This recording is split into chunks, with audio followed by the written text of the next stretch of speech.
ओम शांति। आज 21 अक्टूबर 2020 की साकार मुरली। आज बाबा ने कहा, मीठे बच्चे रोज रात को अपना पोता में निकालो, डायरी रखो तो डर रहेगा कि कहीं घाटा न पड़ जाए। आज का प्रश्न, कल्प पहले वाले भाग्यशाली बच्चों को बाप की कौन सी बात फौरन टच होगी? उत्तर है, बाबा रोज रोज जो बच्चों को याद की शक्तियां बतलाते हैं वो भाग्यशाली बच्चों को ही टच होती रहेगी। वह उन्हें फौरन अमल में लाएंगे। बाबा कहते, बच्चे कुछ टाइम एकांत में बगीचे में जाकर बैठो, बाबा से मीठी मीठी बातें करो, अपना चार्ट रखो तो उन्नति होती रहेगी। ओम शांति। मिलिट्री को पहले पहले सावधान किया जाता है। Attention please. बाप भी बच्चों को कहते हैं, अपने को आत्मा निश्चय कर बाप को याद करते रहते हो। बच्चों को समझाया है, यह ज्ञान बाप इस समय ही दे सकते हैं। बाप ही पढ़ाते हैं। भगवानुवाच है ना। मूल बात हो जाती है यह कि भगवान कौन है, कौन पढ़ाते हैं। यह बात पहले समझने और निश्चय करने की होती है। फिर अतीन्द्रिय सुख में भी रहना है। आत्मा को बहुत खुशी होनी चाहिए, हमको बेहद का बाप मिला है। बाप एक ही बार आकर मिलते हैं वर्षा देने। किसका वर्षा? विश्व की बादशाही का वर्षा देते हैं। 5000 वर्ष पहले मिस्र। यह तो पक्का निश्चय है, बाप आया हुआ है। फिर से सहज राजयोग सिखलाते हैं। सिखलाना पड़ता है। बच्चे को कोई सिखलाया नहीं जाता है, आप ही मुख से मम्मा बाबा निकलता रहेगा, क्योंकि अक्षर तो सुनते हैं ना। यह रूहानी बाप। आत्मा को आंतरिक गुप्त नशा रहता है, आत्मा को ही पढ़ना है। परम पिता परमात्मा तो नॉलेजफुल है ही, वह कोई पढ़ा नहीं है, उनमें नॉलेज है ही। किसकी नॉलेज है? यह भी तुम्हारी आत्मा समझती है। बाबा में सारी सृष्टि के आदि मध्य अंत की नॉलेज है। कैसे एक धर्म की स्थापना और अनेक धर्मों का विनाश होता है, यह सब जानते हैं। इसलिए उनको जानी जाननहार कह देते हैं। जानी जाननहार का अर्थ क्या है, यह कोई भी बिल्कुल जानते नहीं है। अभी तुम बच्चों को बाप ने समझाया है कि यह स्लोगन भी जरूर लगाओ कि मनुष्य होकर अगर क्रिएटर और रचना के आदि मध्य अंत ड्यूरेशन रिपीटेशन को नहीं जाना तो क्या कहा जाए। यह रिपीटेशन अक्षर भी बहुत जरूरी है। करेक्शन तो होती रहती है ना। गीता का भगवान कौन, यह चित्र बड़ा फर्स्ट क्लास है। सारे वर्ल्ड में यह सबसे नंबर 1 भूल। परम पिता परमात्मा को न जानने कारण फिर कह देते सब भगवान के रूप है। जैसे छोटे बच्चे से पूछा जाता है, तुम किसका बच्चा? कहेंगे फलाने का। फलाना किसका बच्चा? फलाने का। फिर कह देंगे वो हमारा बच्चा। वैसे यह भी भगवान को जानते नहीं तो कह देते हम भगवान हैं। इतनी पूजा भी करते हैं परंतु समझते नहीं। गाया जाता है ब्रह्मा की रात, तो जरूर ब्राह्मणों की भी रात होगी। ये सब धारण करने की बातें हैं। यह धारणा उनको होगी जो योग में रहते हैं। याद को ही बल कहा जाता है। ज्ञान तो है सोर्स ऑफ इनकम। याद से शक्ति मिलती है जिससे विकर्म विनाश होते हैं। तुम्हें बुद्धि का योग बाप से लगाना है। यह ज्ञान बाप अभी ही देते हैं, फिर कभी मिलता ही नहीं। सिवाय बाप के कोई दे न सके। बाकी सब है भक्ति मार्ग के शास्त्र, कर्म कांड की क्रियाएं। उसको ज्ञान नहीं कहेंगे। स्पिरिचुअल नॉलेज एक बाप के पास है और वो ब्राह्मणों को ही देते हैं। और कोई के पास स्पिरिचुअल नॉलेज होती नहीं। दुनिया में कितने धर्म मठ पंथ है, कितनी मतें हैं। बच्चों को समझाने में कितनी मेहनत होती है, कितने तूफान आते हैं। गाते भी है, नैया मेरी पार लगाओ। सबकी नैया तो पार नहीं जा सकती। कोई डूब भी जाएगी, कोई खड़ी हो जाएगी। 2 से 3 वर्ष हो जाते हैं, कईयों को पता ही नहीं। कोई तो पुर्जा पुर्जा अर्थात टुकड़े टुकड़े हो जाते हैं। कोई वहीं खड़े हो जाते हैं। इसमें मेहनत बहुत है। आर्टिफिशियल योग भी कितने निकले हैं, कितने योग आश्रम हैं। रूहानी योग आश्रम कोई हो न सके। बाप ही आकर आत्माओं को रूहानी योग सिखलाते हैं। बाबा कहते हैं यह तो बहुत सहज योग है, इन जैसा सहज कुछ भी है नहीं। आत्मा ही शरीर में आकर पाठ बजाती है। 84 जन्म मैक्सिमम है, बाकी तो कम कम होते जाएंगे। ये बातें भी तुम बच्चों में कोई की बुद्धि में है। बुद्धि में धारणा बड़ा मुश्किल होती है। पहली बात, बाप समझाते हैं कहां भी जाते हो तो पहले पहले बाप का परिचय दो। बाप का परिचय कैसे देवे, इसके लिए युक्ति रची जाती है। वो जब निश्चय हो तब समझे बाप तो सत्य है। जरूर बाप सत्य बातें ही बताते होंगे, इनमें संशय नहीं लाना चाहिए। याद में ही मेहनत है, इसमें माया ऑपोजिशन करती है, घड़ी घड़ी याद भुला देती है। इसलिए बाबा कहते हैं चार्ट लिखो, तो बाबा भी देखें कौन कितना याद करते हैं। 25% भी चार्ट नहीं रखते हैं। कोई कहते हैं हम तो सारा दिन याद में रहता हूं। बाबा कहते हैं यह तो बड़ी मुश्किल है। सारा दिन रात तो बांध लिया, जो मार खाती रहती वो याद में रहती होंगी। शिव बाबा कब इन संबंधियों से हम छूटेंगे? आत्मा पुकारती है, बाबा हम बंधन से कैसे छूटे? अगर कोई बहुत याद में रहते हैं तो बाबा को चार्ट भेजे, डायरेक्शन मिलते हैं। रोज रात को अपना पोता मिल निकालो, डायरी रखो। डायरी रखने से डर रहेगा, हमारा घाटा न निकल आए। बाबा देखेंगे तो क्या कहेंगे? इतने मोस्ट बिलीवेड बाबा को इतना समय ही याद करते हो। लौकिक बाप को, स्त्री को तुम याद करते हो, मुझे इतना थोड़ा भी याद नहीं करते हो। चार्ट लिखो तो आप ही लज जाएगी। इस हालत में मैं पद पा नहीं सकूंगा।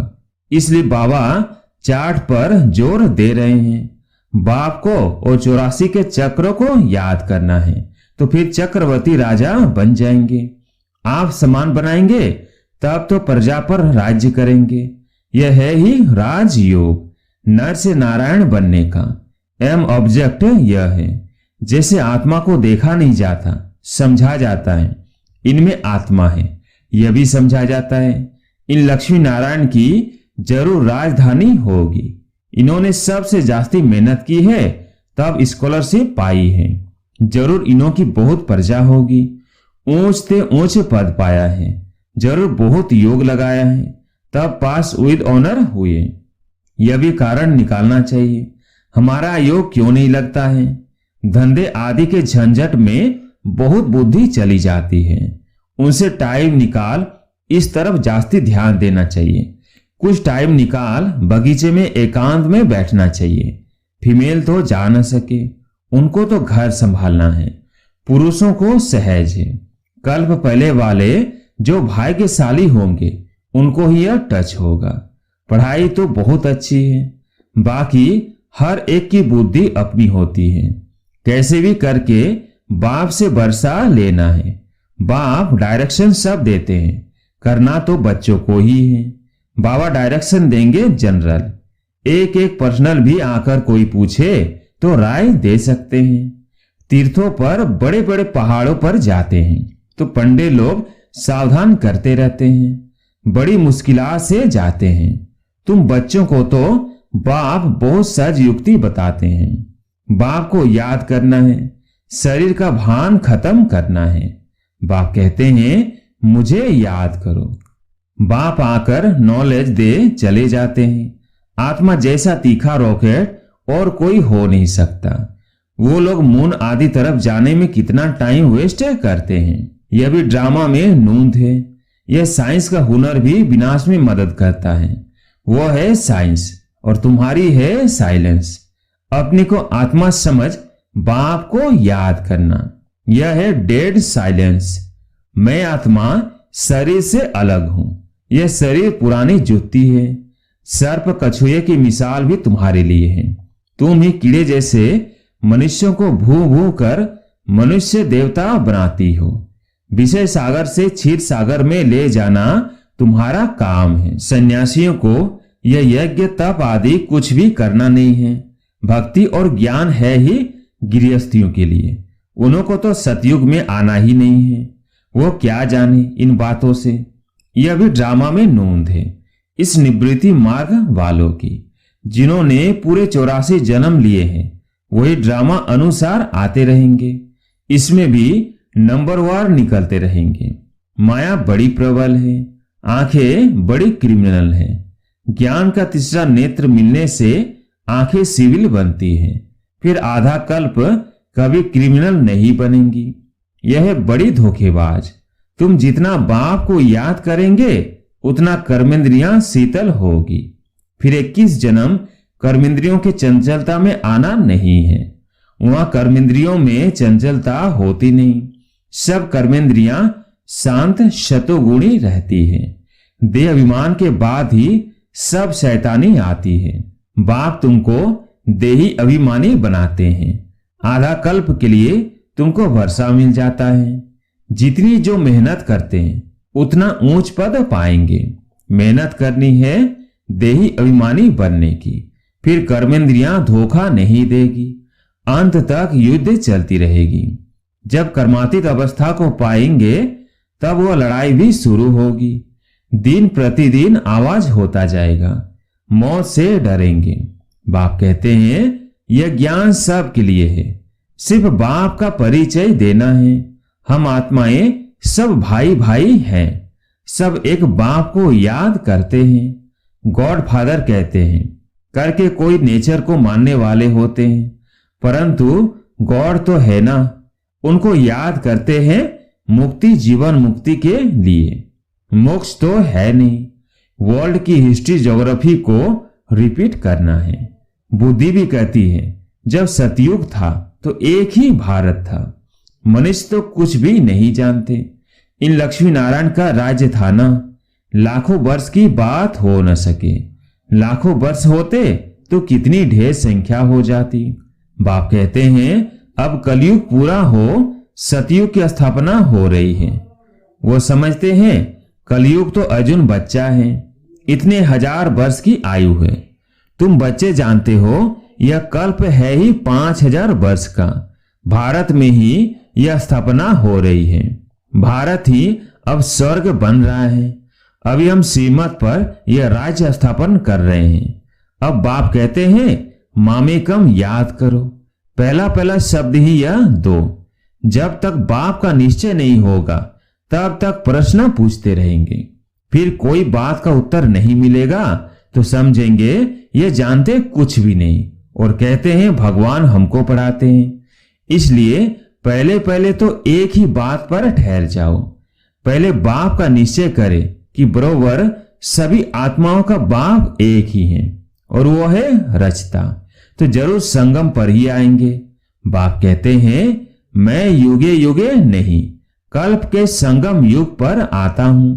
मैं हूं ही नई सृष्टि का रचता, तो बीच में कैसे आऊंगा। मैं आता ही हूं पुरानी और नई के बीच में।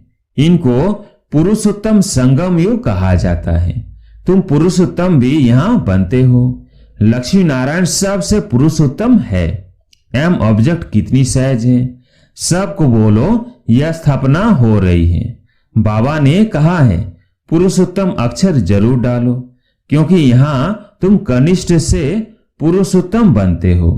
ऐसी ऐसी मुख्य बातें भूलनी नहीं चाहिए, और संवत की डेट भी जरूर लिखनी चाहिए। यहां तुम्हारे पहले से राजाई शुरू हो जाती है। औरों की राजाई पहले से नहीं होती।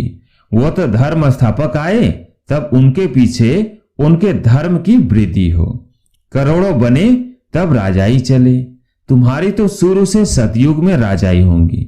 यह किसकी भी बुद्धि में नहीं आता कि सतयुग में इतनी राजाई कहां से आई। कलयुग अंत में इतने ढेर धर्म हैं, फिर सतयुग में एक धर्म एक राज्य कैसे हुआ। कितने हीरे जवाहरों के महल हैं। भारत ऐसा था जिसको पैराडाइज कहते थे। 5000 वर्ष की बात है। लाखों वर्ष का हिसाब कहां से आया। मनुष्य कितने मूझे हुए हैं। अब उनको कौन समझाए? वो ये समझते थोड़ी है कि हम आसुरी राज्य में हैं। इनकी अर्थात देवताओं की तो महिमा सर्वगुण संपन्न है। इनमें 5 विकार नहीं है, क्योंकि देही अभिमानी है तो बाप कहते हैं मुख्य बात है याद की। 84 जन्म लेते लेते तुम पतित बने हो, अब फिर पवित्र बनना है। यह ड्रामा का चक्र है। अच्छा, मीठे मीठे सिकिलधे बच्चों प्रति माता पिता बाप दादा का याद प्यार और गुड मॉर्निंग। रूहानी बाप की रूहानी बच्चों को नमस्ते। हम रूहानी बच्चों की रूहानी बाप दादा को याद प्यार गुड मॉर्निंग नमस्ते नमस्ते। धारणा के लिए मुख्य सार। पहला पॉइंट, ज्ञान से तीसरे नेत्र को धारण कर अपनी धोखेबाज आंखों को सिविल बनाना है। या से कर्मेंद्रियां शीतल सतोगुणी बनेगी, इसलिए यही मेहनत करनी है। दूसरा पॉइंट, धंधे आदि से टाइम निकाल एकांत में जाकर याद में बैठना है। कारण देखना है कि हमारा योग क्यों नहीं लगता है। अपना चार्ट जरूर रखना है। आज प्यारे मीठे बाबा का वरदान, निर्णय शक्ति और कंट्रोलिंग पावर द्वारा सदा सफलता मूर्त भव। निर्णय शक्ति और कंट्रोलिंग पावर द्वारा सदा सफलता मूर्त भव। किसी भी लौकिक या अलौकिक कार्य में सफलता प्राप्त करने के लिए विशेष कंट्रोलिंग पावर और जजमेंट पावर की आवश्यकता होती है, क्योंकि जब कोई भी आत्मा आपके संपर्क में आती है तो पहले जज करना होता है कि इसे किस चीज की जरूरत है। नब्ज द्वारा परख कर उसकी चाहना प्रमाण उसे तृप्त करना और स्वयं की कंट्रोलिंग पावर से दूसरे पर अपनी अचल स्थिति का प्रभाव डालना, यही दोनों शक्तियां सेवा के क्षेत्र में सफलता मूर्त बना देती हैं। आज का स्लोगन, सर्वशक्तिवान बाप को साथी बना लो तो माया पेपर टाइगर बन जाएगी। सर्वशक्तिवान बाप को साथी बना लो तो माया पेपर टाइगर बन जाएगी। अच्छा, ओम शांति।